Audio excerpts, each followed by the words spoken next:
Hello and welcome to the All Aboard podcast. I am your host, the Freight Train, Brandon DeFreitas, here at the Freitas Enterprises Studios with a three-time fantasy champion in Alex and a one-time, John, not two-time, one-time champion Close in Jon last year. B. How are you guys doing today? Doing Yeah, good. doing well, Brandon. Glad to be on the pod. Thanks for reaching back out for the invite again. Oh, of course. It's nice to have you. I don't know if you caught, we have a new name for the podcast. It's called the All Aboard podcast. Playing on the name here, the Freight Train. And we're going to carry on and we're going to talk some fantasy today. I'm excited for it. Let's go. Yeah, like the new We're name. back. I feel like I need one of those like wooden train whistles. Now, for anyone listening, we are in the market for an opening theme song or something. I'm a little, I'm an accountant, so there's only so much I can do, but we are looking forward to that. But let's continue here and let's talk a little bit about what we're going to go through today. We're going to start off with some rebound running backs. I think there's some good mid-round backs. We can talk about some aging ones, some injury-prone ones. And then we're going to get into some early breakout candidates, and we have enough time. We're going to talk about some draft strategies.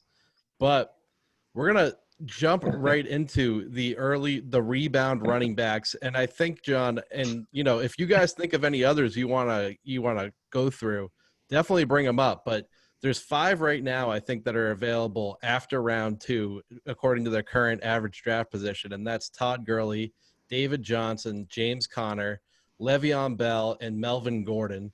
All of these guys were in the first round conversation or actually picked in the first round in our league last year. They're now being drafted much, much later this season. Todd Gurley is the first we're going to go through. I'm going to kick it off to Alex. Alex, what do you think? I know you've won the league before with Todd Gurley on your squad. Yeah, I think that this one's a tough one because a lot of these guys that you have, I've definitely been bitten by Cam Newton. And if you win a league with a guy or you have him during a breakout season, it's always easy to go back and, think about the glory days. But Gurley, obviously, changing teams entirely is very intriguing there. I'm still concerned on his injury history, and this is a guy who came into the league with banged up knees. So seeing the ADP though of 8.1, I think that's way too far. But for me, I'd probably become a player. I'd scoop him in round 5, but I don't know if we go any earlier than that. And we heard Alex drop the average draft position. These are per fantasycalculator.com. There's not much available to this point. We'll get more in June, but for right now, we have 8.1. We're not sure what format that's under. I agree with you, Alex. 8.1 is far too early. We'd all be doing kickstands if we got Todd Gurley in the 8th round. But I think 3rd and 4th round is really where you're going to see him go. It's a question of how much do you think he fits in that Falcons offense, and will he be a focal point there? And to those 2 points, Jon B, what are you thinking? Is he going to be a focal point with the Falcons? Are they going to give him the ball the way the Rams did earlier in his career, or is it going to be a little bit closer to what we saw last year with the Rams? Yeah, I mean, I think you're going to see some sort of a pitch count with him just due, obviously, to the injury history and the shaky knee situation. But, I mean, even with that, I was looking it up earlier. I think he still had 14 touchdowns last year with the Rams. And I just love the spot he fell into in Atlanta. It seems like he's pretty much the guy after him. I think you're looking at Brian Hill as the next closest competition. Atlanta should have a good offense still with Matt Ryan and some of those talented receivers. So I think he's just in a good spot. I think the talent's still there. So a lot, like you guys said, obviously a lot of it's going to be determined by his health and, I guess just how much load management we're looking at with him next year. And yeah, like you were saying with the average position, I think if you can get him in the 4th, 5th round, you're doing pretty well. What do you think of his knee, though, Alex? Well, being someone who won a championship with him, would you be okay running Todd Gurley out as your number 2 running back on draft day? I think, yeah, if you're investing in other spots, say you're reaching for the Pat Mahomes of the world, or you're trying to load up on a couple of the elite wideouts, I'd definitely feel all right with him as your number 2. The thing that scares me the most about him was just the way that McVay and the Rams played him against the Super Bowl against the Pats, and they insisted that this guy's healthy and, he's ready to go. And then you see him on the sideline in the most important game of the coaches and a lot of those players' careers. So it seemed like there was a lot of smoke and mirrors with how injured he actually was. And then last year, he just didn't really get the ball that much. And, they were saying load management, but, they insisted he was fine the Super Bowl before. So it just didn't really add up. I guess we'll see a lot in how the Falcons are, but it's tough for this fantasy season. We don't really have an off season so far with, the virus stuff going around. So it's hard to really get an idea on the health of these guys when they're barely even practicing, if at all. Yeah, I mean, like you said, we don't really have an idea. We're not seeing him play, and I'm looking at it. His yards per carry throughout his career. You're 4.8 as a rookie. He dipped to 3.2 in that sophomore year. Then he's 4.7, 4.9, and then 3.8 last year. So even when he had the ball last year, he wasn't quite as efficient. So right now, that's all we have to go off of. And I guess if I'm a fantasy owner sitting there in round 3, I feel like I can get still an elite type receiver, maybe not top tier, but a tier after that. And I could also get, a safer running back option. It's tough for me to jump right into Todd Gurley in the 3rd round.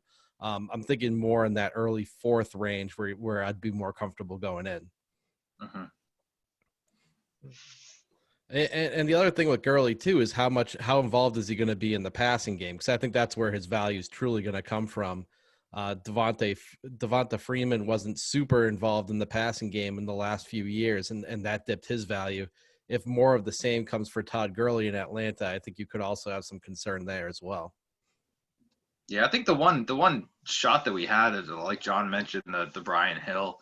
I was someone who actually dropped some fab on him when Freeman went down. Obviously didn't pan out for me at all there.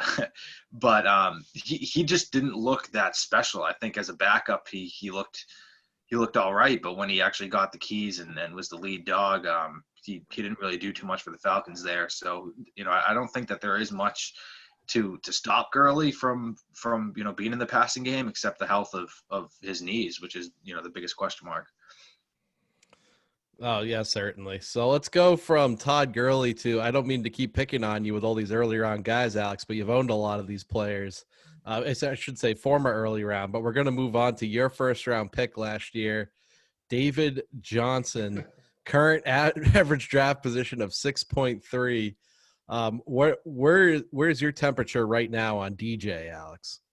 I mean, obviously I'm not picking him with the 3rd or 4th overall pick like I did, or what was I, 5th, something like that, last year. But 6.3, if you're like, hey, I can get this guy as a flex, or same thing with Gurley, if you're stacking up on other positions and saying, I'm going to take a chance at, with David Johnson as my number 2. I think the biggest difference with him is he's got the age thing going with him. What is he, 31 now? Right around there, I believe. And so Gurley still has youth a little bit on his side, but David Johnson is getting up there in age and, in a new system. And he just kind of, he started out all right last season. He had a couple good weeks. And then the one clip that I think of with David Johnson is that game where he got that handoff and he just kind of he looked like a fullback. He tried to make a cut and then was really slow and then just got absolutely demolished. I think that was one of the games he got 2 or 3 carries. And so that's my lasting view of him from that play last year. So DJ is 28, although in running back terms, that is getting up there, and he's about to enter his 6th season in the league. Yep. John, where do you stand here? Yeah, I mean, he's an interesting one. I mean, yeah, like with Gurley, he's in a new spot. I guess also like with Gurley, it doesn't seem like there's a ton of competition for him. So I guess kind of at face value, it's a decent spot. It's the Texans who should have a good offense. Deshaun Watson should be able to open things up through the air to, open up the ground game a little bit. Duke Johnson, I feel like at this point we kind of know what he is, just more of a receiving threat, or that's how coaches are using him anyway. And yeah, with Johnson, I mean, I feel like Alex said he looked pretty shaky last year. I'm just kind of wondering how much is left in the tank for him. And if he still has it, if he has any of that explosiveness left. I feel like for me personally, right now he's listed at round 6. I mean, I'm probably willing to take the dart throw on him at that point, but anything earlier, like you were saying, I feel like there are some, potentially elite receivers still available or higher upside running backs you're looking at. So for me, David Johnson's he's a tough one and one I might be steering clear of personally. Well, let's start building a little ranking here with all these guys, John. You're sitting there staring down. We won't even give a round, and you're looking at David Johnson and Todd Gurley, and you need, call it, your second running back or third running back in a draft. Who are you taking? Oh, I'm going Gurley. Yeah, absolutely. Yep, agreed. Really? So you know what? We're going to differ for the first time here. I would go David Johnson, and the reason for it is opportunity, and opportunity is so important in fantasy football to me. I'm with you guys. When I saw David Johnson play last year, he looked slow. He didn't look like he had any explosion left. But I've seen a lot of running backs who are slow and don't have a lot of explosion, and you give them a major opportunity and they can perform. I mean, Cedric Benson comes to mind. The ultimate. That's the first one that came to mind for me too. We're on the same wavelength. But I mean, with David Johnson, you gave up DeAndre Hopkins and you're paying him a massive deal. Is there any question he's going to get the number one featured role for the Houston Texans this year? Carlos Hyde is gone. Duke Johnson's never really been much out of the backfield. I'm looking here, like David Johnson's averaged 3.6 and 3.7 yards per carry the last 2 years. It's probably going to be another really ugly situation, but you give him 250 carries and, call it 60 targets, and all of a sudden I'm pretty interested. He's going to be near the double-digit touchdown range in an offense that, is going to be moving the ball all season. I mean, I guess playing devil's advocate here, though, I mean, you could say the same thing for either of these guys, I guess, but do you think he's going to be able to hold up to, 200 plus carries this year? I guess that's kind of the big question mark with both of these guys going forward. It is. I mean, but David Johnson's only done it twice in his career. I mean, of course, 2017 got wiped out with the wrist injury, but I'm looking at his career stats here. He hit 293 carries in 2016 and 258 in 2018 with the Cardinals. So other than that, his highest amount of attempts is 125, and he only has 81 carries in his career. He does, for a 28-year-old running back, there's not a lot of tread on the tires. I'm still going. I'm saying all this, and I agree with you guys. He looks pretty bad. I'm going to bring up one more stat. You guys can keep going here if you want while I bring this up. I'm going to look up Carlos Hyde stats last year. Yeah, well, I think that both offenses are pretty similar. They're kind of high octane offenses, and Matt Ryan's got a little bit more experience, but Deshaun Watson is pretty explosive. So, and they're both great at catching the ball out of the backfield, both Gurley and David Johnson. So they are kind of similar guys and somewhat similar offenses. So, it's kind of a toss up. I just feel like maybe me being the homer for Gurley is why I'm going to go that route. Oh, he's looking for the Gurley jersey, but he's got LeGarrette Blount back there in his own jersey. But I guess Alex, go to your side a little bit, Brandon, here. Like right now, I think you said the average draft positions are 6th round for Johnson, 8th round for Gurley. I'm expecting, this is kind of speculation. I expect Gurley will start to go earlier in drafts than David Johnson. So maybe you can get DJ at a little bit more of a value. But that's something we'll have to, keep tabs on over the next couple of months. So Alex, you got to speak up to come on the camera for the recording. Oh, I'm going Gurley, baby. Gurley with the ring. Showing off his current league ring for having the most championships all time with 3. What do you guys think of Carlos Hyde as a running back? You think he's a piece of crap? I don't personally. He's not the most talented back in the world. He's not going to blow you away with the highlights, but I feel like he's a rock solid, run between the tackles, get you, 3-4 yards a pop kind of guy. And as long as he can stay healthy, he produced in that Texans offense, decently last year. So Hyde last year, 245 attempts, 1,070 yards, and 6 touchdowns. So I don't know if he can put that up. I see no reason DJ can't go out there with 250 carries and actually add in some receptions. So Yeah, definitely more receiving upside with DJ. Yeah, for sure, a lot more. I think both of them, Gurley and DJ, certainly don't look what they did, even a year ago. I'm just leaning the DJ way because I think the total opportunity and the number of touches he's going to get is more secure than Todd Gurley at this time. Well, we'll go on from that to certainly a Brandon player. And I'm going to let you guys talk about my boy first, but James Conner, the youngest player on this list, he's actually going on to only his 4th season in the NFL. That said, though, he's certainly in an injury-prone career thus far, and he's going in the 8th pick of the 3rd round, 3.8 in average draft position. Where do you guys stand on James Conner? Go ahead, John. Yeah, I mean, to me, that sounds about right. Like, obviously, he has the huge injury history the last couple of years.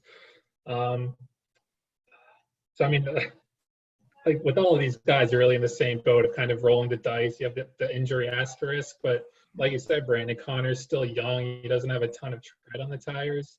And when he was healthy, I think it was, 7 games? I mean, he was an RB1, pretty clearly. So again, banking on health, but I just like the talent with Conner. They didn't really shore up their running back game. Otherwise, they took, I forget, something McFarland's in the 4th round. So it doesn't seem like there's a ton of competition. And then you have Big Ben back, so he should be able to air it out a little more than the Duck Hodges of the world were last year, and hopefully open up the ground game a little more for Conner. So I like Conner this year. He's someone I have my eye on personally. I'm sure you do as well. Alex?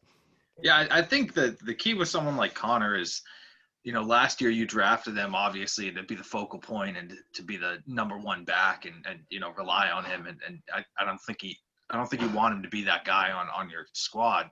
So if you're going to draft him right there in the last, back half of the 3rd, I think they'd want to have either a running back in the 2nd, have him be your number 2, or if he's going to be your number 1, you're going to go back to back and you're going to pick another running back right there in the 4th round.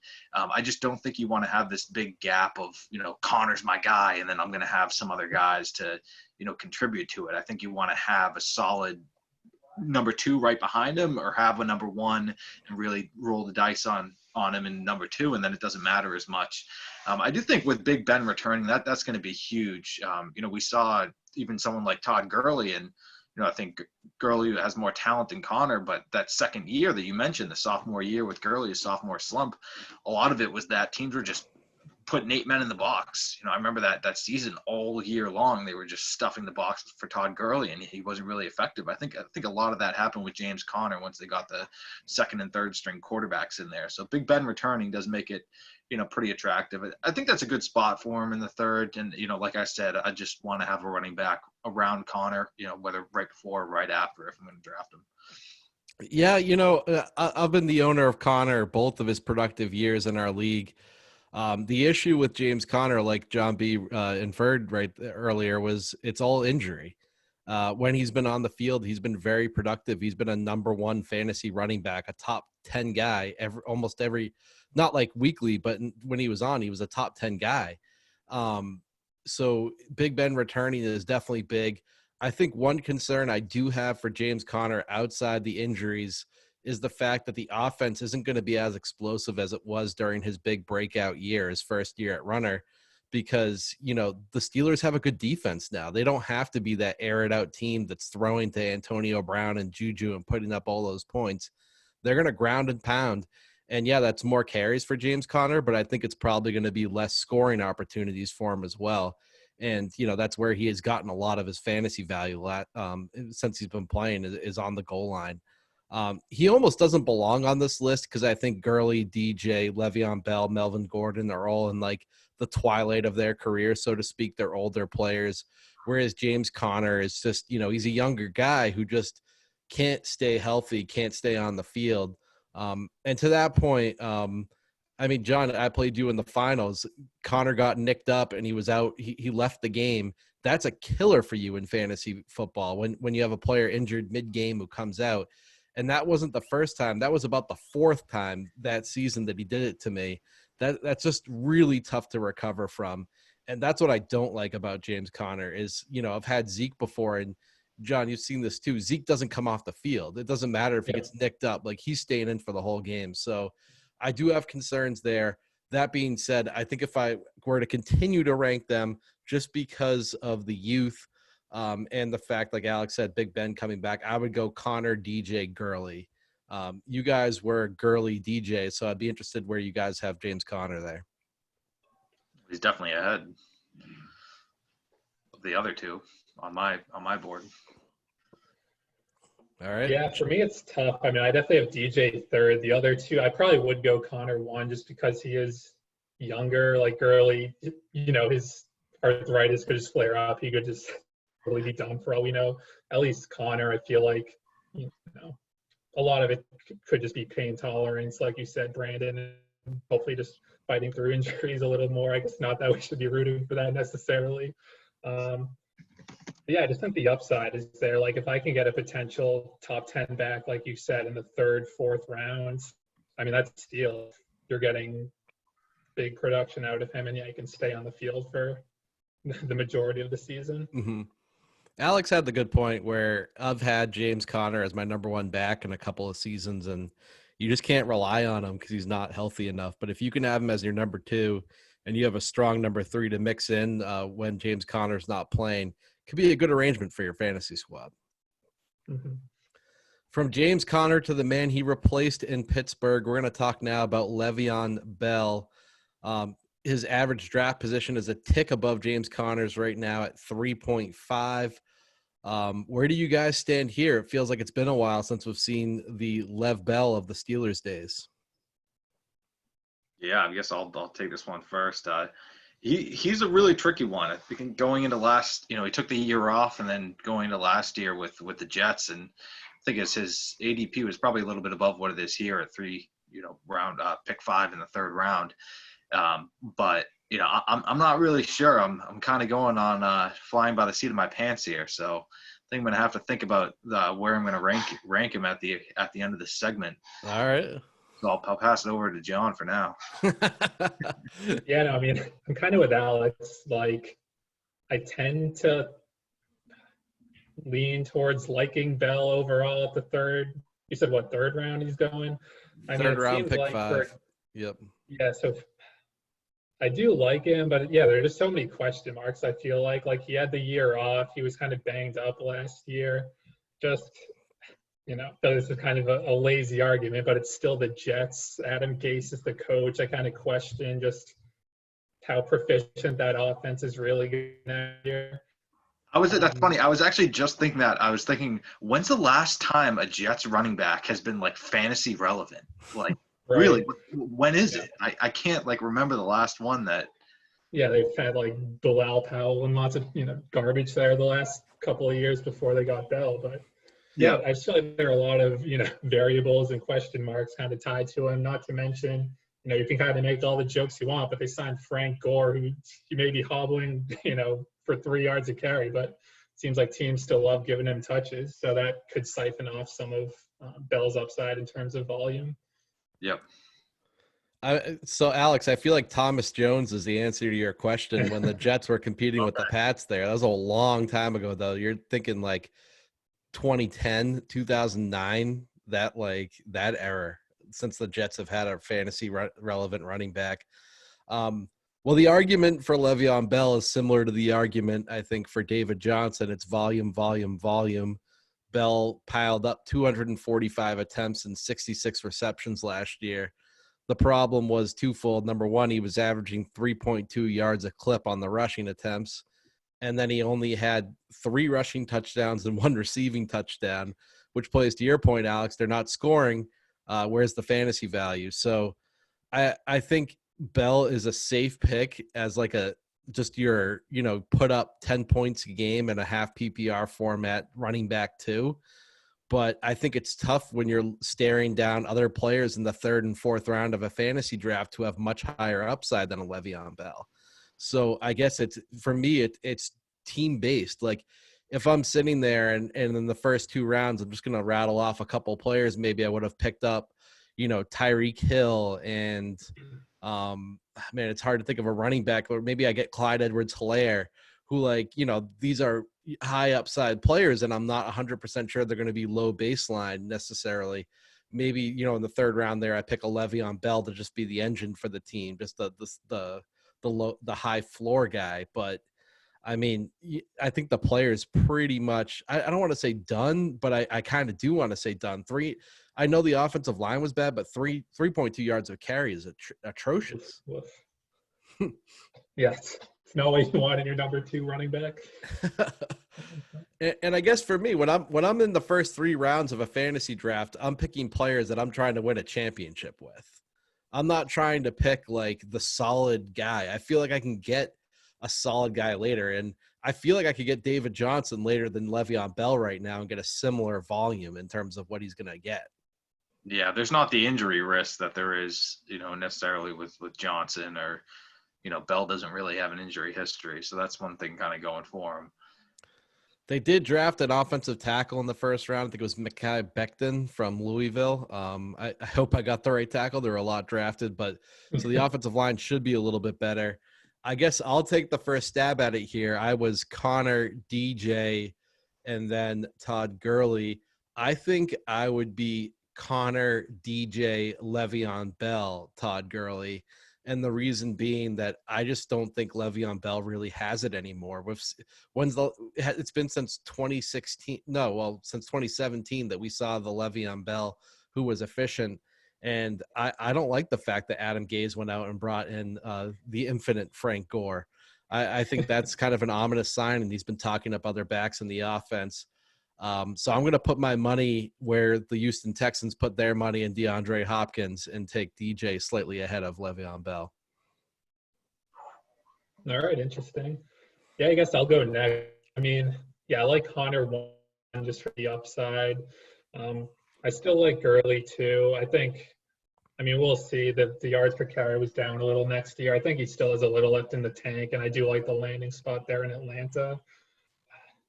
I'd probably go Bell 3rd just because I feel like he is pretty safe. Like if it's the 3rd round, like you said, Brandon, I don't know if I necessarily want to take a, safe, low ceiling guy with limited upside.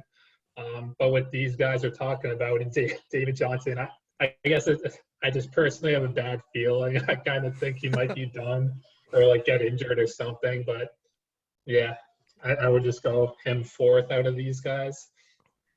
Yeah, I think to kind of expand on your point, Brandon, it depends on what type of guys you have. If you have some high upside guys already, then I'm going to pick Le'Veon Bell over David Johnson.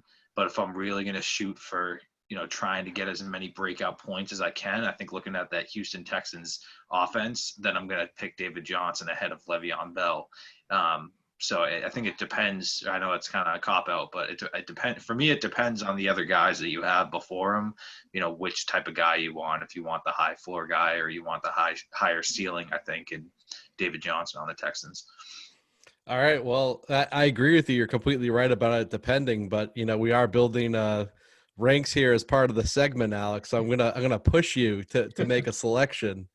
In that case, I'm gonna put Bell ahead of David Johnson. So you're Connor, Gurley, Bell, Johnson. Yep. All right, let me just put that down. Connor, Gurley, Bell, Johnson. And I believe that's also what Jon B is. Am I correct? Yeah, great minds think alike.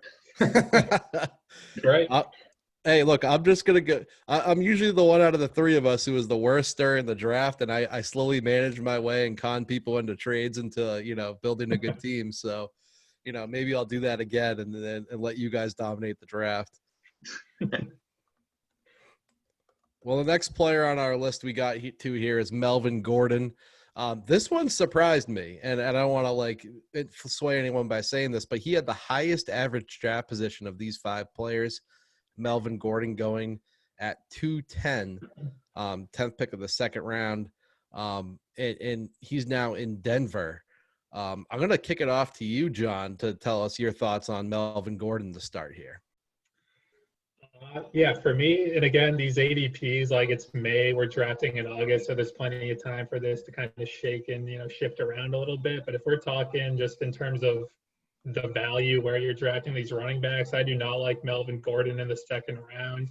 Like in general, him as a player, yeah, he's solid. He can really pound the rock. He's a physical runner. He should get you touchdowns. But in the second round for a guy in a new system, um, that also has Philip Lindsay still there. He'll be splitting some carries. I don't see him being like the dominant bell cow kind of back. He'll certainly lead that backfield. But in the second round, like you said, Brandon, there should just be some other high upside running backs on the board, depending if it's early or late second round, like Kenyon Drake, Miles Sanders, Josh J. Like some of those type of guys should still be available. And I would much rather go in that direction than Melvin Gordon, who's one of those kind of low or high floor, low ceiling kind of players. Alex, where do you land? So Gordon's pretty interesting because, obviously you're going to look at the other backs there and you can say, well, Philip Lindsay can play. He's pretty explosive. He's got a lot of big play touchdowns. But then you look where Gordon came from, and someone who I added on my breakout list is Austin Eckler. And he was an absolute stud last year. And surprisingly, I know when Gordon first came back last year, he obviously had that holdout. His yards per carry struggled a little bit for the first couple of weeks, but once he got his running feet with them, they were both serviceable guys. I think Eckler was phenomenal, but then Gurley was just a step below him. And we actually had an owner last year, Jason, who I believe had both, and was consistently rolling out both guys who were producing. So if Austin Eckler isn't really affecting, I mean, he was affecting Gordon, but if Gordon was still able to be a number two or even a high end flex, I would say he was a number two last year by the time he got going. I see no reason why he can't do the same, if not more, with Philip Lindsay, because I think Austin Eckler is a better running back, all around than Philip Lindsay. I agree with John. I think the ADP is too high here, but it'll be interesting to see where you guys put him on the rankings. Yeah, I'm going to delay a little bit and blab on while I try to figure out where I put Melvin Gordon, because I didn't like the landing spot in Denver because they have Philip Lindsay. They still have Royce Freeman, too. Last year, Lindsay Freeman started off the season as a 50-50. I think Philip Lindsay eventually got the majority of those snaps, but not by a ton. Gordon, similar to Lev Bell, we've seen this twice now, and I think it's something to be aware of, is when a running back holds out, they just don't seem to look the same in that first year. I'd even say Zeke didn't have many explosive runs last year either. So, maybe after a full off season, you're going to see a better version of Melvin Gordon. But, we're here in the coronavirus year, and I'm not sure, what a full off season means. He's still going to be at home working out. I guess all players are, so maybe it's an even playing field. But I don't have a good feeling about Melvin Gordon. I do like the fact that the Broncos went out and got him and paid him a decent amount of money. So that says that they truly believe in him over the options they had. I think he'll be the goal line back, but the way he played last year, and I think he's in a worse offense, it is tough for me. That said, I will go ahead and try to place him in here. I think what I'm going to do is go Connor. I'm going to keep DJ 2, and then I'm going to slot Melvin Gordon into my 3, followed by Lev Bell and Gurley. I really don't like Gurley this year. I guess I'm hating on him, but it's just because of that arthritic knee. I'm not sure he can take the load anymore. Whereas I know Le'Veon Bell is going to go out there, and he's still going to get at least 250 touches, so I'll give him the slight edge there. Then I have Melvin Gordon, who, I think Gordon's in better shape than both Bell and Gurley, but I'm a little less certain on the opportunity. DJ, I just think his opportunity is so high, and then Connor, I think, is the best talent of the remaining players at this moment in time. So Gordon and my 3rd spot on this list. Well, I figured I'd slot him in before Jon B, so it didn't seem like I was piggybacking entirely on his list. Oh, so I'm gonna slide him in after James Conner. I just think that this was the guy who a couple years ago was a league winner. He was absolutely amazing before Austin Eckler really came out there. I know the Broncos offense is kind of a question mark, but it goes, if I want to get a guy here that I'm sure is going to produce, then I'm going to go with Melvin Gordon. I'm going to look at a guy like Todd Gurley and say, yeah, but how is his knee? I'm going to look at Lev Bell and say, well, I don't believe in the Jets, and they brought in Frank Gore, and then David Johnson, same thing, he was banged up, and I just think Melvin Gordon is the kind of guy who, if you get a back end number one, or if somehow he drops to the third and you can get him as your number two, I think you have the chance to definitely have an elite running back. All right, yeah, I guess I'll go now. So I'm gonna kind of diverge from you guys a little bit here. I'm putting Gordon 5th, and it's purely value. I'll just throw it out there, and I know it's the value today. It can change, but I'm not touching him in the second round.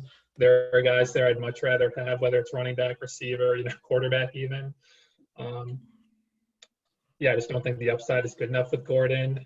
I'll go, and then the other 4 will be the same I had before. DJ 4th, Bell 3rd, Gurley 2nd, Connor 1st. So I guess it seems like me and Brandon are kind of splitting the difference on Gurley and DJ here. We have the same reasoning for the two guys. We're just kind of picking sides here. So like Brandon said with DJ, I think Gurley has upside. I know the knee is a concern, but I just think he still has some talent. I like the landing spot. I like the opportunity.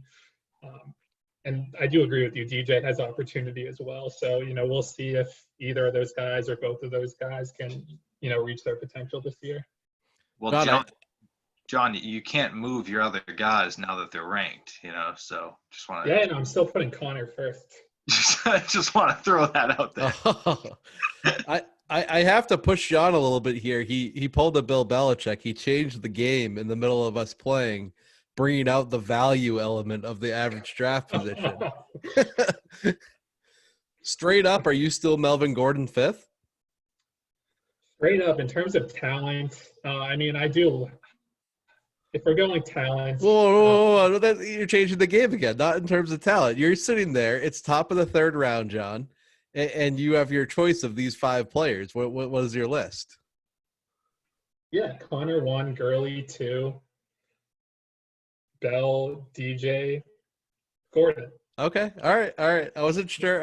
I just wanted to take, talent and value all out of it. Yep, all right. Yep. Well, fair rebuttal. We have our final list: Alex, Connor, Gordon, Gurley, Bell, Johnson, Jon B, Connor, Gurley, Bell, Johnson, Melvin Gordon, myself, Connor, DJ, Melvin Gordon, Lev Bell, Gurley. John's impressed I just rattled that off because he didn't realize in our Google sheet it's all been filling out this whole time. I think takeaways from this segment, Connor doesn't belong in this conversation, I think, because we all went with him first. I think if you remove Connor, then it's very interesting because Alex has Gordon as the top, you have Gurley as the top, and I have DJ as the top. So I think what we're going to end up seeing is these average draft positions are all over the place. That gets refined throughout the summer. I think we're going to be sitting there in the 4th round, and a lot of these guys, maybe not James Conner, I think a lot of these guys are going to be around that line. Mm-hmm. Maybe not Melvin Gordon with his 2nd round ADP, but we'll see. Mm-hmm. Yeah, I think it's kind of an interesting thing in the NFL. Obviously teams have been going more pass heavy, but it seems like in the past we had these running backs that, whether it was the Sean Alexander or the Priest Holmes, you had these guys that you knew were going to produce, and they were very surefire picks. And some of these guys that are kind of seem like they've been has-beens, but now they're on new teams, and almost all these guys, I think, besides James Conner, it's like a huge question mark to what they're going to be. So it's really interesting to see who will hit, or if you can draft the right guy. I just feel like we've never really had that before with all these guys were big name guys, and some of them are dropping and big question marks all of a sudden. Yeah, it seems like just the way the league's been going, you have fewer and fewer bell cow kind of backs. There are just so many committees kind of taking over the league. And then, with this set of guys, you just have a, mix of factors going on, whether it's new teams, what's the contract? Is it are they the guy and just have injury concerns? Or if you're Gordon, you kind of trust the health a little more, but you're just in a new team with some talented backs behind you. And then you got to really weigh weigh the risk reward for all of those guys and when you're willing to bite the bullet and, take them in the draft. Isn't that what makes these guys so hard to pick, though? Because they're all going to be around in our thoughts starting in the third round, maybe even sooner. And you're going to be thinking about these guys with all these questions, receivers out there like Mike Evans, Chris Godwin. I mean, at least last year they were in that zone. Like, there's going to be surefire receivers in that area, or tight ends. And it's just like so difficult to pick these guys, which I think is part of the reason I've gone early round running back, first and second round so often, and then tried to grab a receiver and then just go back and build running back depth from there. It's just every time I stare down one of these guys with the question marks, I just go a different direction on my draft board. Mm-hmm. Yeah, no, it sounds like we'll get to draft strategy a little later, but yeah, I'm with you, Brandon. The last couple of years, I've, made it a point, and I know this isn't exactly a hot take, but just getting one of those guys, whether they pan out or not is a different matter, but grabbing one of those bell cow, like first round elite running backs, I think that's pretty critical just because there are so few of them to go around these days. All right. Well, we do have a little bit of time to talk about draft strategies. So we're already talking about it. Running back opportunity cost. Certainly a lot of us, and one of the main strategies I've seen throughout fantasy football for a while has been going after those running backs in the early rounds.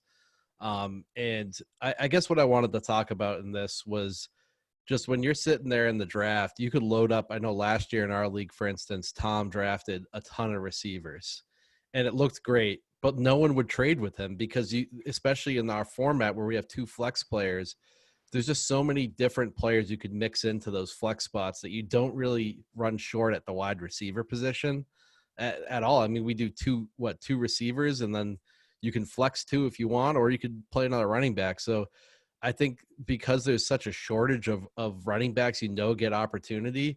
I love just drafting so many running backs at the top of the draft who I think are going to be in great situations, receive a ton of carries, and then I can play them off in the trade market. So that's been one of my strategies in the last few years that I've done, certainly. Well, I might steal that strategy then. Oh, no.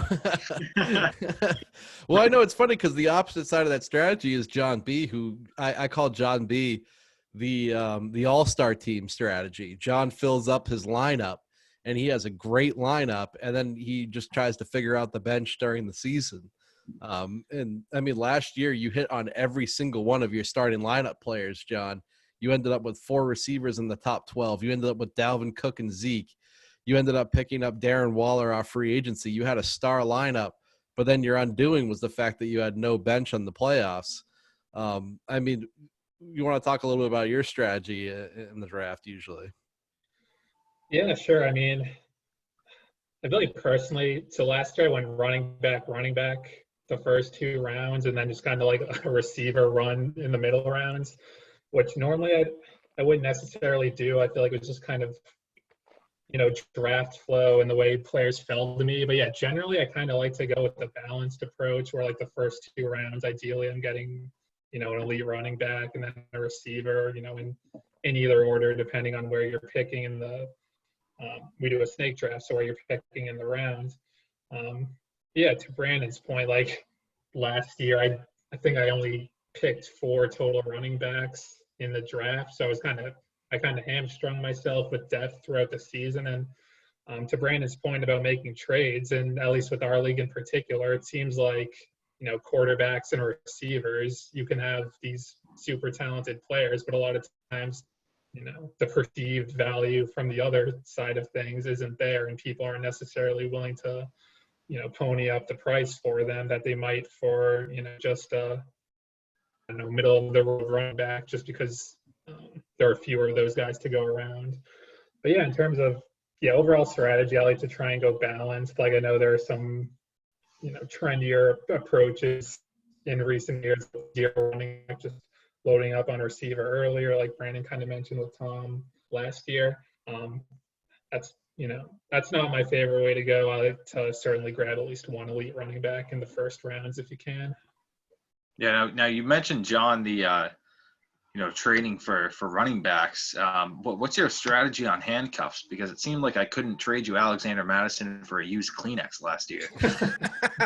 Yeah, I mean, in general, I'm pretty against handcuffs. But yeah, he's top value on my team. I'm not going to let him go for anything. But no, last year with Dalvin Cook, who I was admittedly a little irresponsible not drafting the handcuff during the draft, I think I had to end up waiting like halfway through the season for Brandon to end up dropping him. But yeah, if you have guys are serious injury risks, I would say it's worthwhile to pick up the handcuffs, make sure you're covered in case, especially if it's a good handcuff like Madison last year. We saw him get some touches early. You could see what he could do, and he looked pretty good when he was on the field. So if it's a talented handcuff and a running back has like a checkered injury past, I'd say go ahead, take the handcuff. It's probably worth it. Otherwise, I'd rather take late round dart throws with some high upside players and just see how they pan out. Yeah, it was funny because Brandon had Madison for a while, and we were talking. And he's like, "Yeah, John won't trade for him at all." And he's like, John was like, "Why would I trade for him when I'm just gonna wait for you to release him?" So Brandon releases him, and then I'm like, you know what? I'm gonna freaking pick him up. And then I picked him up and was like, oh, Dalvin Cook didn't get injured that week. And then I'm like, all right, let me try and trade him to John. And then he's like, no, I'm gonna keep my used Kleenex. You can release Madison. Roll dice on Cook all year, and then he burns me in the finals or semifinals. Well, the weird thing about you just brought up the finals that brought something to my mind, John, is that like the tough thing with handcuffs is you can hold on to a guy like Madison all year, and then Dalvin Cook finally goes down, and Mike Boone's the guy who gets the run. Right. Like it's just so difficult to know. Yeah, it can be tougher to predict, but I mean, there's some guys like Tony Pollard on Dallas, like he's the handcuff for Zeke.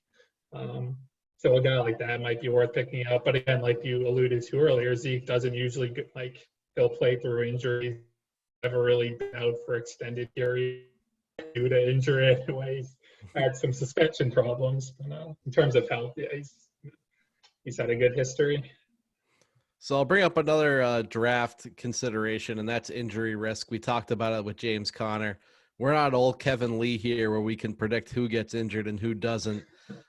For me, one strategy I go with is I remove certain players from my board who I deem just too risky. Sometimes it helps, sometimes it doesn't. I almost completely removed Amari Cooper from my board last year because he had lower body injuries going into the draft. Didn't really pan out earlier in the season, but towards the end of the season, I was looking like a prophet. And then one other guy I removed who Kevin Lee did not was AJ Green. I just I didn't believe that he was going to come back within the 3 or 4 weeks that they said. And sure enough, he didn't play the. So I think one of my strategies, especially in the earlier rounds, I'll touch a guy, I'll risk something in the later rounds, but in the earlier rounds, I'm taking guys who are healthy because football, they're going to get injured at some point, that I'm not going to go into the season with a short deck. So is that why Gurley's so low on your list? It might be. I'm not going to go in. I'm not spending a third round pick on a guy I don't know is ready to go. That's just too difficult. Yeah, I guess for me, I'll kind of go the opposite way here. I feel like give me all the guys with the asterisks, whether it's injury risks, nebulous suspension risk, like with Zeke a couple times the last couple of years. Give me all those guys. If I can get a guy who's a potential running back one in like the 4th round, I'm willing to take that risk. There is, like you said, Brandon, to some degree, there's definitely a case by case basis. Like I was out on AJ Green last year too. Yeah, I mean, I'm just willing to take the upside on guys. For me, I think have like that elite running back one, receiver one upside, and it can definitely blow up in your face. And I don't know, it's not totally like black or white either. Like last year, I did end up taking Cooper in the 3rd round, and for like 2/3 of the season, he's putting up receiver one numbers, but then he just had lingering, forget like hamstring or ankle or whatever injuries that totally derailed him down the playoff stretch. So I mean, just that one player, you can kind of see the upside and the pitfalls as well. Alex, where are you on the injury train? I mean, this one's tough. I think it's definitely going to affect the value of someone like Todd Gurley, for sure. But some of these other guys, it's just really tough to tell who's going to get injured, and it seems like a lot of them are, the ACL or the freak, the Dalvin Cook late in the year, where it's not really a guy who's injury prone, but these injuries just kind of happen. But I guess to your point, Brandon, that's a reason why you don't want an injury prone guy, because if he is injury prone, then everyone has the chance of blowing an ACL. So not only do you have that, but now you have a guy who's, the injury prone.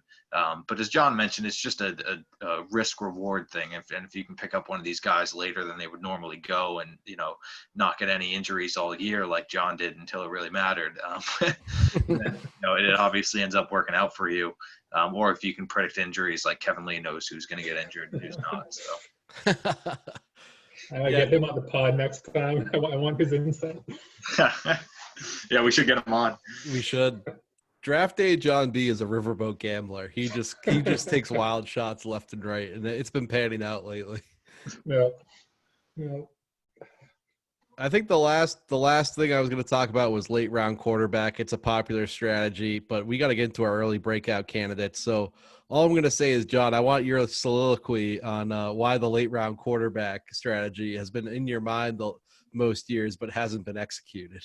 Yeah, I mean, I guess like you said, riverboat, guns blazing, Jon B on draft day. I'm always like, I'm going to take a late round quarterback. I'm going to take a late round quarterback, and then, I'll go 2 years ago and kind of go with the glowing outlook on what happens. I'm thinking late round quarterback, but then I'm sitting there fourth round, and I'm like, oh, Aaron Rodgers is still on the board. I can't pass this up. So I take Aaron Rodgers and proceed to go on and win the championship. But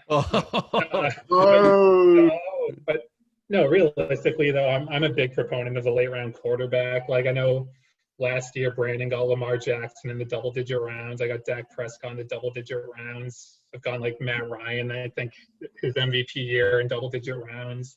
So I just think it's worth it to wait. There's enough passing to go around in the league these days for sure. There are enough talented quarterbacks out there. Plus, usually, like Lamar Jackson's probably going, second round this year. Those top number one quarterbacks don't necessarily repeat year to year, and I just feel like it's not usually worth it to go quarterback super early. Yep, you're right. I remember in the past I used to try the late round quarterback. Alex is usually the best at resisting, but we've all had our moments. 2 years ago, Alex saw Brady on the board and jumped at him, and then he grabbed Cam Newton late. I think I got the year right, and then I had 1 year where I was going to do late round quarterback, and Nick Foles was sitting for me in the third round, and I had just won a championship with him, and I jumped in like a fool. We've all had those moments. Riverboat Jon certainly brings a certain element to it. We have our early. It can be tough when you're seeing Tom Brady, Aaron Rodgers, like one of those guys there in the third, fourth round. Just like, oh man, can't pass this up. My Achilles heel is Cam Newton. Even if he's not signed to a team, it'll probably be like the seventh round, and I'll be like getting the itch to go. Yeah.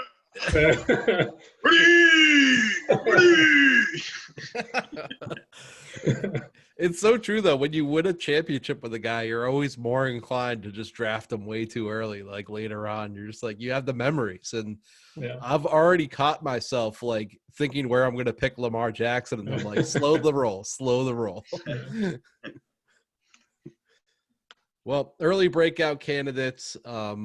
I had three. I'll probably go through two in the interest of time. The first one, the guy I really truly believe in. It's tough because I guess he's a breakout candidate because he's a rookie, but he is probably going to go maybe late first in the second round. Clyde Edwards-Hilaire with the Kansas City Chiefs. He was handpicked by Andy Reid, drafted in the first round. Story goes that Andy Reid called Pat Mahomes and said, "Who do you want us to take at number 32?" And Mahomes said, "Clyde Edwards-Hilaire." This week they came out. They asked Eric Bieniemy, the offensive coordinator, what he thought, because Edwards-Hilaire had some question marks in pass blocking, and basically Bieniemy said he doesn't care about that. He's not concerned.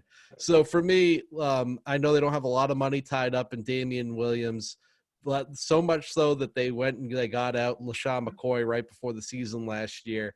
I don't think they truly believe in it. I think it's going to be Clyde Edwards-Hilaire getting more and more touches throughout the season, and that Kansas City offense give me all those shares. I would go with him at the end of the first round. That's how confident I am. I think he's going to be a surefire first-round pick heading into 2021. Nice. Yeah, I think that's a good one. I mean, like the Kansas City offense, that's something like we should all be wanting to get shares in, however you can like get your foot in the door. Hilaire is an interesting one. Like first round, we'll see as the summer progresses, and we will see, John. We will see. But yes, like I don't know if I would go first round, but yeah, definitely a player I like as well. So for me, for my breakout running back, I picked Kenyon Drake. So I know I've been talking to you a lot about him, Brandon, and I feel like I've been driving the Kenyon Drake bandwagon all off season. But I just feel like he had such a strong, end to last season, just putting up touchdowns. He's a dual threat running back. David Johnson's out of town now, so he's going to have a lot of opportunity in a high-powered offense. So yeah, like for me, I'm thinking late first, early second. I'm probably willing to roll the dice on Kenyon Drake. So I did read up, so I guess he does have a bit of an injury history, so that's the main concern. But in terms of talent, opportunity in that offense, I just love Kenyon Drake going into next year. Alex. Going with the boy I had last year, Devin Singletary. I think with Frank Gore out of the door, and even if he wasn't out the door, we saw towards the end of last season that Singletary was becoming that real, lead dog over there. I think one of the biggest question marks for him, though, is kind of like the Cam Newton effect. Who is the one of the running backs for the Panthers back in the day with Cam Newton that would just get absolutely toasted with Cam's red zone rushing touchdowns? Jonathan Stewart. Jonathan Stewart, Jay Stu, that's what I'm thinking about. And, I think that a lot of that did happen with Singletary with Josh Allen, that get around the 3 or 4 yard line. And I'm like, oh, Singletary's in the game. Great. He's, getting the goal line carry, and then Josh Allen just takes it. But I do like how involved Singletary is in the pass game, and he's excellent with screens. So I'm going to go with Devin Singletary. All right. Well, for my second one here, it's a player I'm going to lean towards my championship, Lamar Jackson. It's Marquis Brown. And I'm going to just throw this out there. I was talking a lot about opportunity earlier in the segment. And I think sometimes we can fall into pits where we only look at opportunity, because when you look opportunity-wise, the number one receiver in the Ravens offense the last couple of years has been Mark Andrews, the tight end. It hasn't been a receiver. So, and Marquis Brown didn't, get a lot of volume his way. But there are certain players where I think your eye test means more than anything. And for me, that's what Marquis Brown is. He can do more with less. And I'm thinking like an Alvin Kamara, and a Juju Smith-Schuster when Antonio Brown was there. I think Marquis Brown, with, a lower amount of targets than most of your number one receivers, can go out there and have a big season. I'm really looking forward to it. He's working with Jackson in the offseason, and he's a player I would love to have as my second or third fantasy receiver this year. Mm-hmm. Yeah, that's a good one. So that was kind of a good segue for my guy, and this isn't necessarily a new name. I feel like he kind of already had his breakout, but I'm going Juju Smith-Schuster. So I feel like 2 years ago, he had kind of his big break. He had 1,400 yards, 7 touchdowns, something like that. So monster year. Going into last year, people are drafting him in the first round for that elite, number one receiver. And then it's just a total lost year. He's, Big Ben goes down early in the season. Juju's injured kind of middle of the season and just never really gets going. And I feel like, his draft stock has kind of taken a hit going into this year. Maybe he'll go second round. I've been seeing in some of the average draft positions a lot later even. But I just think with Big Ben healthy, Juju hopefully healthy, I forget his name, but the rookie receiver they drafted should hopefully open things up. I just think Juju is going to be a target monster in that offense, and hopefully get back to that, wide receiver one elite status that people were hoping he would hit last year. Chase Claypool is the receiver you're thinking of. Alex, I see yours. You could argue maybe already broke out, but I'm guessing this is a vote of confidence in this guy. Yeah, well, I see you guys did one quarterback, running back, and receiver. I kind of, dropped the ball on that, but I'm going to go with Austin Eckler here. I just think that this is a guy who, like you said, he already broke out, but you had Melvin Gordon come back and he was still breaking out. So I feel like this is the kind of guy who just hasn't even hit his ceiling. Wow. I think it's almost. Christian McCaffrey is the best running back in the league, I think, from a fantasy standpoint, and probably also just an all around. I think Eckler has the chance to be, a poor man's or not even a poor man's, but just the running back right behind Christian McCaffrey. If he gets the same amount of volume that someone like McCaffrey gets, I think he's for a small guy, he's just really good at running in between the tackles still, and his involvement in the passing game is very promising. So without Gordon there, I think Eckler is the kind of guy who could win a championship for someone this year. All right. I love it. I didn't even think about that possibility for Eckler, but you could be right. More volume could absolutely go off. Well, guys, thanks for coming to this podcast. We're going to have more. Alex actually came up for our next segment. Hopefully, we're going to try to get a couple more people on. We're going to run an early mock draft in our next podcast. Maybe we'll do the first 4 rounds or something. Certainly can't do the whole thing, but that'd be awesome. I could do a little screen share, do it in Excel and stuff, and we can go through. But appreciate you guys both showing up, and good luck this season. And hopefully, you have a chance to steal the championship trophy from me because, currently I don't see that happening. No, man. I mean, I know me and Alex will both be gunning to make sure we don't have the first repeat champion next year. Yeah, we're always going for that repeat, but even if Brandon wins, he's got to win one more. Shots fired. All right, signing off on the All Aboard podcast. Thanks for listening, everyone.